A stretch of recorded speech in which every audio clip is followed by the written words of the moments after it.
Hello बच्चों, let's read this question. The question says a plano convex lens mu is equal to 1.5 has maximum thickness of 1 mm if diameter of its aperture is 4 cm.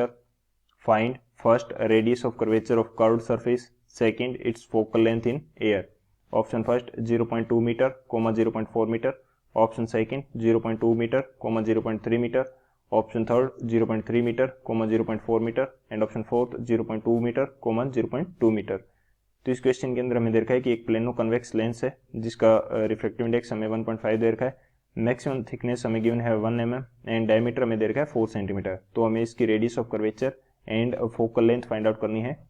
तो बात करते हैं हम लोग की concept की. की कंसेप्ट की यदि बात करें इस क्वेश्चन के लिए तो क्या की कंसेप्ट यूज होगा, हम इसको रे डायग्राम की हेल्प से समझने की कोशिश करेंगे और साथ में इसका की कंसेप्ट भी देख लेंगे.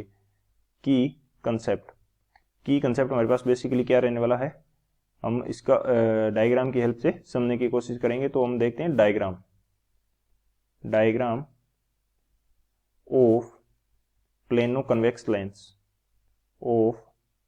प्लेनो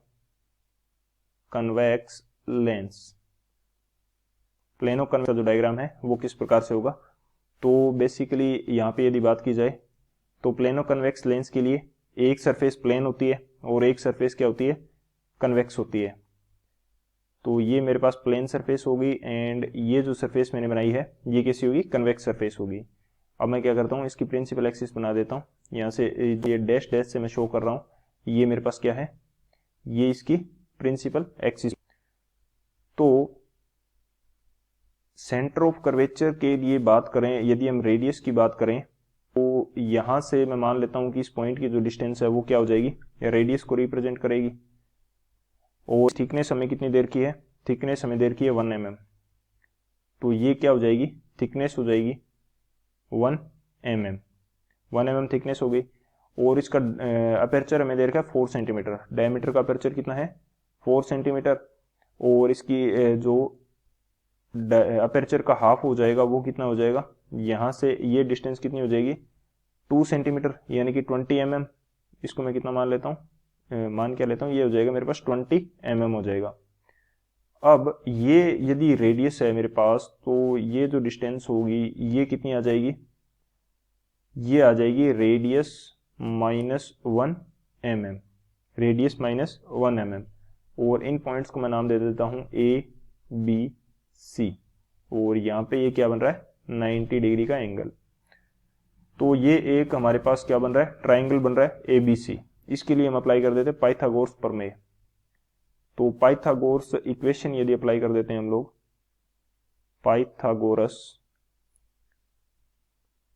पाइथागोरस इक्वेशन अब यदि हम इसके लिए अप्लाई कर देते हैं या थ्योरम अप्लाई कर देते हैं, पाइथागोरस थ्योरम अप्लाई करेंगे तो AC स्क्वायर जो होगा वो किसके इक्वल आ जाएगा, AB square plus BC square, AB square plus BC square. यही होती है पाइथागोरस इक्वेशन, जहां पे हमारे पास क्या होता है, हाइपोटेनियस का square is equal to base square plus perpendicular square होता है. तो ये सेम कंडीशन यहाँ पे पाइथागोरस प्रमेय हो जाएगी. एक तो ये की कंसेप्ट हो जाएगा.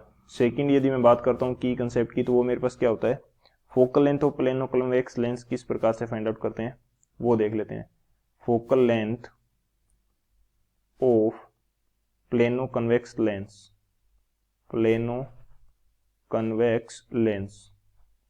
तो इसके लिए फोकल लेंथ का फॉर्मूला हमारे पास क्या होता है, ये इसको रिप्रेजेंट करेंगे एफ से, और ये वैल्यू रहती है हमारे पास r/μ-1. r इसकी रेडियस ऑफ कर्वेचर है and mu is the refractive index. तो ये दो की कंसेप्ट होंगे, इन दोनों की कंसेप्ट की हेल्प से इस क्वेश्चन को सोल्व करते हैं.